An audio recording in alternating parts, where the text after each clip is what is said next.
Parent കമ്പനിയായ കെല്ലിന്റെ managing ഡയറക്ടറാണ് colonel Shaji Varghese. നമുക്ക് എല്ലാവർക്കും അറിയാവുന്ന ഒരു കാര്യമാണ്, 1990-ൽ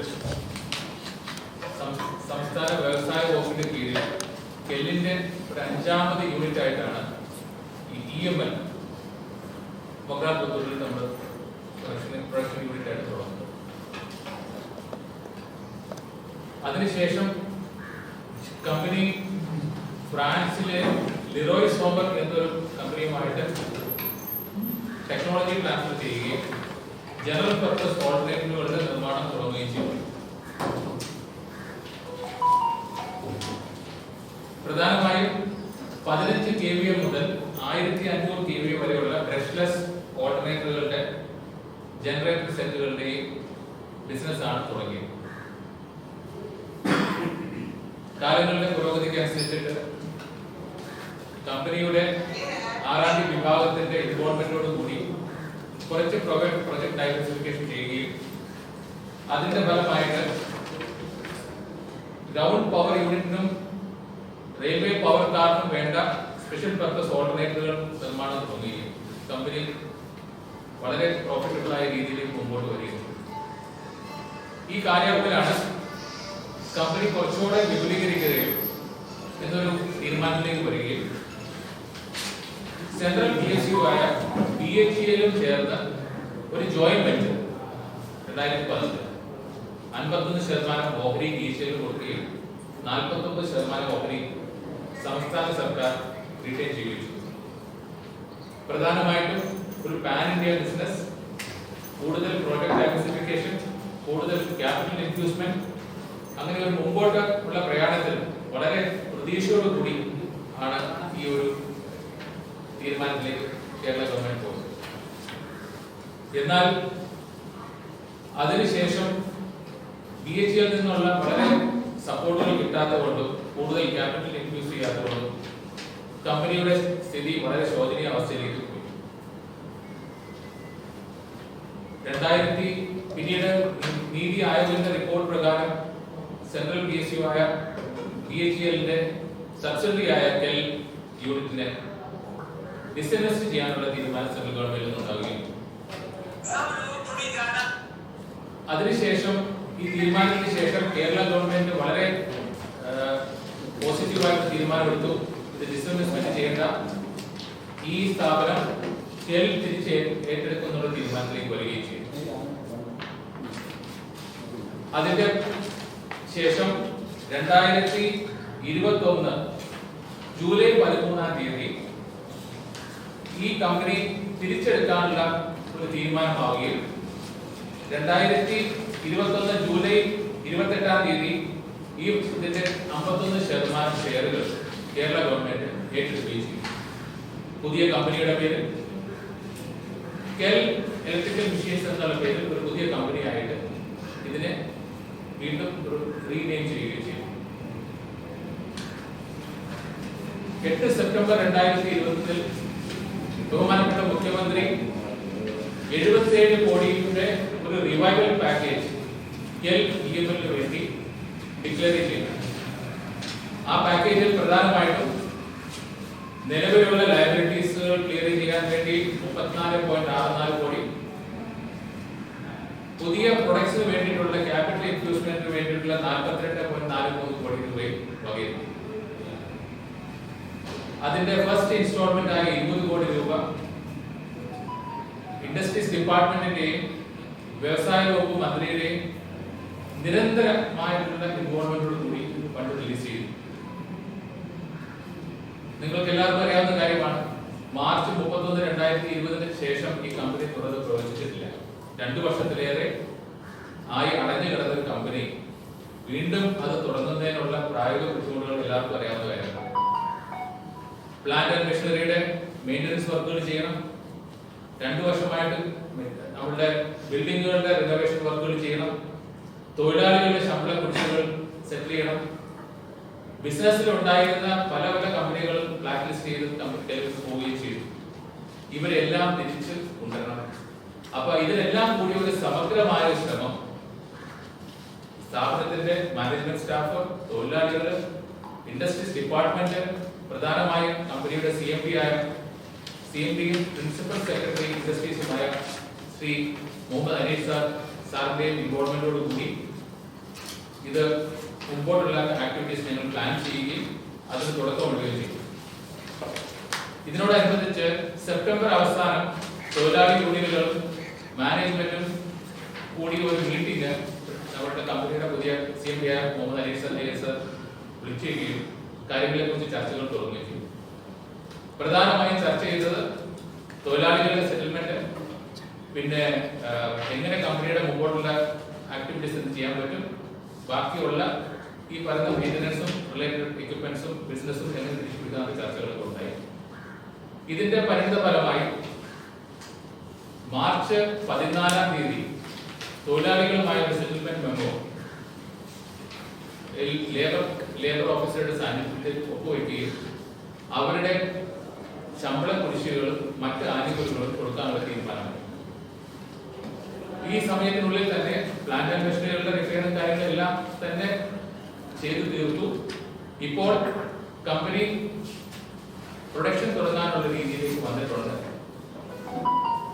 നിലവിൽ എല്ലാ രീതിയിലും എല്ലാവരും വളരെ സന്തോഷത്തിലാണ്. 2 വർഷത്തിലേറെയായി കാസർഗോഡ് പ്രധാനമായ സ്ഥാപനം അടഞ്ഞു കിടക്കുന്നു. അത് തുറന്ന് പ്രവർത്തനം ആരംഭിക്കുന്നതിന് എല്ലാവരും വളരെ സന്തോഷത്തോടു കൂടി നോക്കിയിരിക്കുന്നു. ഇതിന്റെ ഉദ്ഘാടനം നിർവഹിക്കാൻ സംസ്ഥാന മുഖ്യമന്ത്രി ശ്രീ പിണറായി വിജയൻ അവർ നാളെ ഏപ്രിൽ 1-ാം തീയതി 10 മണിക്ക് ഇവിടെ എത്തിച്ചേരുന്നതാണ്. അദ്ദേഹം ഈ ഫംഗ്ഷനിൽ മുഖ്യ അതിഥിയും അധ്യക്ഷനായി ശ്രീ രാജീവ് അവറുകളാണ്, ഇൻഡസ്ട്രീസ് മിനിസ്റ്ററാണ് വരുന്നത്. അതുകൂടാതെ കാസർഗോഡ് ജില്ലയുടെ MP-യും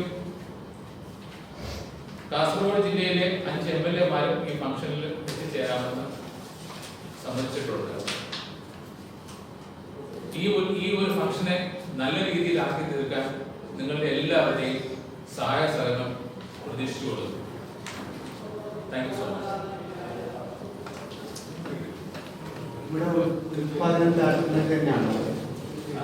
പ്രധാനമായിട്ടും നമ്മുടെ കോർ ബിസിനസ് എന്ന് പറയുന്നത് ഈ ജനറൽ പർപ്പസ് ഓൾട്ടർനേറ്റർ ആണ്. ആ ബിസിനസ്സിലേക്ക് തിരിച്ചു വരാനുള്ള ശ്രമം നടത്തുന്നുണ്ട്. ഇപ്പൊ റെയിൽവേ ആയിട്ട് നമ്മൾ ഓൾറെഡി കത്തുകൾ എഴുതിയിട്ടുണ്ട്. അത് തിരിച്ചു പിടിക്കണം എന്നുള്ള രീതിയിൽ സംയുക്തമായിട്ട് എല്ലാവരും കൂടി ശ്രമം നടത്തുന്നു. ഓർഡിനേറ്റർ കൂടാതെ ഇപ്പോഴത്തെ കാലത്തിനനുസരിച്ചുള്ള ഒരു പ്രോഡക്റ്റ് ഡൈവേഴ്സിഫിക്കേഷൻ പ്ലാൻ ചെയ്തിട്ടുണ്ട്. 34 കോടി രൂപ സർക്കാർ ഇതിൽ വകവെച്ചിരിക്കുന്നതിൽ പുതിയ 30 കോടി രൂപ വകവെച്ചിരിക്കുന്നത് പുതിയ പ്രൊഡക്ട്സിന് വേണ്ടിയിട്ടും ഇന്നത്തെ കാലത്തിനനുസരിച്ചുള്ള ഇലക്ട്രിക് വെഹിക്കിളിനോട് ബന്ധപ്പെട്ട ചാർജിംഗ് സ്റ്റേഷനുകൾ, മോട്ടോറുകൾ എന്നുള്ള രീതിയിലേക്ക് പ്ലാനിങ് ചെയ്തിട്ടുണ്ട്.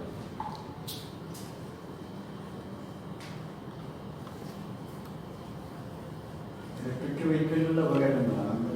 വെഹിക്കിളിന് വേണ്ട ചാർജിംഗ് സ്റ്റേഷനുകൾ പല സ്ഥലങ്ങളിൽ ചാർജിംഗ് സ്റ്റേഷനുകൾ നമുക്ക് ആവശ്യമുണ്ടല്ലോ. ഇലക്ട്രിക് മുമ്പോട്ടുള്ള രീതിയിലേക്ക് എല്ലാ ഇലക്ട്രിക് വെഹിക്കിളിലേക്കാണ് വരുന്നത്. അപ്പൊ അതിന്റെ ഭാഗമായിട്ട് ചാർജിംഗ് സ്റ്റേഷനുകളുടെ നിർമ്മാണം, അത് ടെക്നോളജി നമ്മൾ ഈ പറഞ്ഞാൽ ആദ്യം ട്രാൻസിറ്റ് ടെക്നോളജി വെച്ചിട്ടായിരുന്നു തുടങ്ങിയത്. എന്ന പോലെ ടെക്നോളജി പാർട്ട്ണറുമായിട്ട് ചേർന്ന് ഒരു ഈ സംരംഭത്തിലേക്ക് ഇറങ്ങാൻ ശ്രമം നടത്തുന്നുണ്ട്.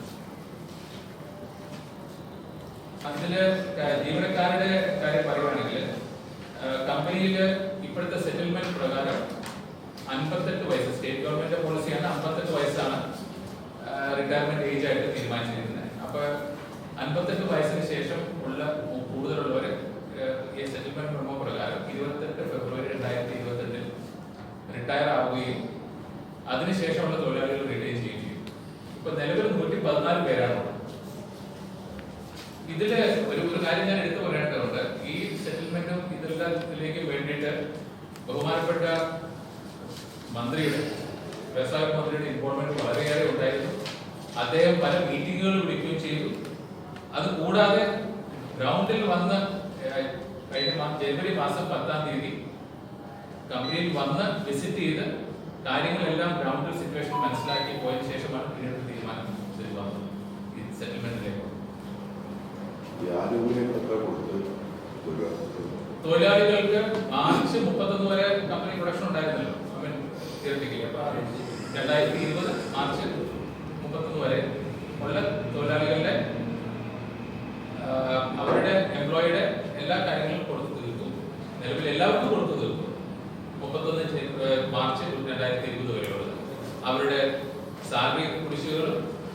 ഗ്രാറ്റുവിറ്റി, റിട്ടയർമെന്റ് പോയുള്ള ഗ്രാറ്റുവിറ്റി, PF ഇതെല്ലാം നമ്മൾ ഓൾറെഡി അടച്ച് ക്ലിയറൻസ് എടുത്തിട്ടുണ്ട്. അടഞ്ഞു കിടന്ന പീരിയഡിൽ തൊഴിലാളികൾക്ക് 35% അനുബന്ധിച്ച ഒരു എമൗണ്ട് ഒരു പാക്കേജ് ആയിട്ടാണ് തീരുമാനിച്ചിരിക്കുന്നത്. സെറ്റിൽമെന്റ് സെറ്റിൽമെന്റിൽ അത് കൊടുക്കാനുള്ള നടപടികൾ വരുന്നു. അതിൽ ഫസ്റ്റ് സ്റ്റെപ്പായിട്ട് ഈ 22 തൊഴിലാളികൾ ഇപ്പൊ പെട്ടെന്ന് റിട്ടയർമെന്റ് ആകും, 50 വയസ്സ് ക്ലോസ് ചെയ്ത് പോകുന്നുണ്ട്. അവർക്ക് വേണ്ട തുക ആദ്യമേ കൊടുത്തു തീർക്കാനുള്ള ശ്രമം നടത്തുന്നുണ്ട്. അവരുടെ ശമ്പള കുടിശ്ശികയും പിന്നെ ഈ പറഞ്ഞ ഒരു മെമ്മോറണ്ടം സെറ്റിൽമെന്റ് പാക്കേജിലൂടെ 35% തുകയും അവരുടെ ഗ്രാറ്റുവിറ്റിയുമാണ് ആദ്യമായിട്ട് കൊടുത്തു തീർക്കാൻ. തൊഴിലാളികളുടെ ഒഴിവ് വരുമ്പോൾ നിർമ്മാണത്തെ ബാധിക്കും. അത് സംയുക്തമായിട്ട് ആലോചിച്ചിരുന്നു. അപ്പൊ ഈ പെട്ടെന്ന് ഇത്ര 20-22 പേര് റിട്ടയർമെന്റ് പോകുമ്പോൾ താങ്കൾ പറഞ്ഞ പോലെ ഒരു വാക്യം വരാൻ സാധ്യതയുണ്ട്. അപ്പൊ ഈ തൊഴിലാളികളെ കൊണ്ട് വീണ്ടും നമ്മൾ അവർക്ക് ഒരു കോൺട്രാക്ട് എംപ്ലോയ്മെന്റ് കൊടുക്കാനുള്ള ശ്രമം നടത്തുന്നുണ്ട്. അതിനുള്ള തീരുമാനം ഈ തൊഴിലാളികളെ നമുക്ക് യൂട്ടിലൈസ് ചെയ്യാനുള്ള ശ്രമം നടത്തുന്നുണ്ട്. റിട്ടയർ ചെയ്തവരെ നമ്മൾ ഉപയോഗിക്കാനുള്ള ശ്രമം നടത്തുന്നുണ്ട്. അപ്പൊ അവർക്ക് ഓപ്ഷൻ കൊടുക്കുന്നുണ്ട്. കമ്പനിയുടെ ആവശ്യത്തിനനുസരിച്ച് സ്കിൽഡ് ആയിട്ടുള്ള ആൾക്കാരെ കോൺട്രാക്ട് എടുക്കാനുള്ള തീരുമാനിച്ചിട്ടുണ്ട്.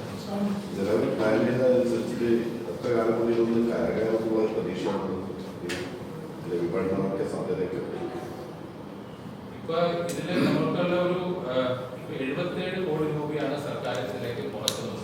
അത് 3 വർഷത്തെ ഒരു പീരീഡിലാണ് ഈ 77 കോടി രൂപ പ്രപ്പോസൽ എടുത്തിരിക്കുന്നത്. ഇപ്പൊ 2 വർഷമായിട്ട് അടഞ്ഞു കിടന്നു. റെയിൽവേയുടെ ബിസിനസ്സുകളെല്ലാം നമുക്ക് രണ്ടാമത് സ്റ്റാർട്ട് ചെയ്യണം. ഇത് കൂടാതെ ഡിഫൻസിന്റെ ബിസിനസ്, അങ്ങനെ എല്ലാ ബിസിനസ്സുകളും റിവൈവ് വരുന്നതിന് ടൈം പീരീഡ് ഉണ്ട്. അപ്പോ ഇപ്പോഴത്തെ ഒരു സ്ഥിതി അനുസരിച്ച് 4 വർഷം കഴിയുമ്പോൾ ഒരു പ്രവർത്തന ലാഭം ഉണ്ടാകും എന്നൊരു പ്രതീക്ഷയിലാണ്. 4 വർഷം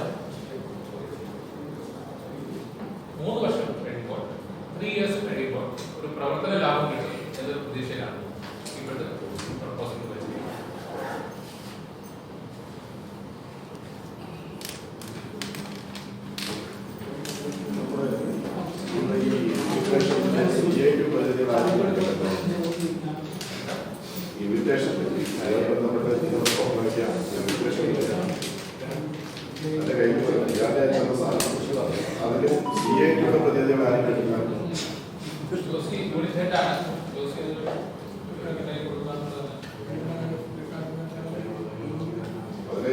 മറ്റു സംഘടനകളുണ്ട്, STU ഉണ്ട്, ILUC ഉണ്ട്, PFS ഉണ്ട്, CIT പ്രതിനിധികൾ ആരുമാണ്? ഇൻഫാക്ട് അതിനകത്ത് XMP സ്പീക്കറിനാണ് ഈ CIT യൂണിയന്റെ പ്രസിഡന്റ്. ബാക്കിയുള്ളതല്ല, മറ്റുള്ള യൂണിയനുകളുടെ പ്രസിഡന്റുമാരാണ്. ഓൾറെഡി അതിനകത്ത് ഒരാൾ വന്നു. അതിൽ പിന്നെ XMP എന്നുള്ളതാണ് പിന്നെ ഇത് കാണുന്നത്. തീർച്ചയായും അടുത്തൊരു പ്രമുഖ സംഘടന CIT ഇല്ലാത്ത ഒരു പ്രശ്നം നിങ്ങൾക്ക് എല്ലാവർക്കും അറിയാവുന്ന കാര്യമാണ്. ശ്രീ ഈ കരുണാകരൻ CIT-ന്റെ കമ്പനിയുടെ യൂണിയൻ പ്രസിഡന്റാണ്. അദ്ദേഹം അതിലുപരി ഒരു മുൻ MP കൂടിയാണ്. മുൻ MP എന്ന് അടിച്ചിട്ടുള്ളൂ. അതിനകത്ത് എനിക്ക് തോന്നുന്നത് അത് ഇൻക്ലൂഡഡ് ആണെന്ന് തോന്നുന്നു. പ്രോട്ടോകോൾ ലംഘനമുണ്ടെന്നുള്ള പരാതി കൂടിയുണ്ട്. കാരണം പിന്നെ ഒന്നുകിൽ മാന്യ വ്യക്തി, കാരണം വിസിറ്റർ MP-യും ലോക്കൽ MLA അങ്ങനെ ഉൾപ്പെടുത്തലായിരുന്നു. അതില്ല, പിന്നെ ലോക്കൽ MLA താഴെയാക്കി, ലോക്കൽ MLA മേലെയാക്കി MP-നെ താഴെയാക്കി, അങ്ങനെ വന്നിട്ടുണ്ട് പ്രോട്ടോകോളിലൊക്കെ. ചില ഉദ്യോഗസ്ഥന്മാരെ അതിനുവേണ്ടി കളിച്ചു എന്നാണ് ആരോപണം. അത് എനിക്ക് തോന്നുന്നില്ല. കാരണം പ്രോട്ടോകോൾ പ്രകാരം ഞാൻ മനസ്സിലാക്കിയതനുസരിച്ച് ഒരു സംസ്ഥാന സർക്കാരിന്റെ പ്രോഗ്രാം നടക്കുമ്പോൾ അവിടുത്തെ ലോക്കൽ MLA-ക്കാണ് പ്രയോറിറ്റി കൊടുക്കുന്നത്. അപ്പൊ അങ്ങനെ ഒരു സാഹചര്യത്തിൽ ഒരു സംസ്ഥാന സർക്കാരിന്റെ പ്രോഗ്രാമാണ്. അപ്പൊ അതിൽ ഏറ്റവും സീനിയോറിറ്റി പേര് വെച്ചിരിക്കുന്നത് നമ്മുടെ കാസർഗോഡ് MLA നൽകുന്നവരുടെയാണ്.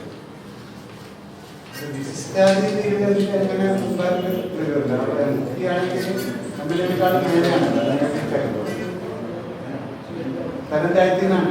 അല്ല, സീനിയോറിറ്റിയിൽ അങ്ങനെയാണ് വിളിച്ചിരിക്കുന്നത്. താല്പര്യമൊന്നുമില്ല. സീനിയോറിറ്റിയിൽ ഇരിക്കുന്നത് ആദ്യം എംഎൽഎയുടെ പേരാണ് ഇട്ടിരിക്കുന്നത്. ഈ ധാരണാപത്രത്തിൽ എല്ലാ യൂണിയനുകളും സമ്മതിച്ചിട്ടുണ്ട്. എല്ലാ യൂണിറ്റുകളും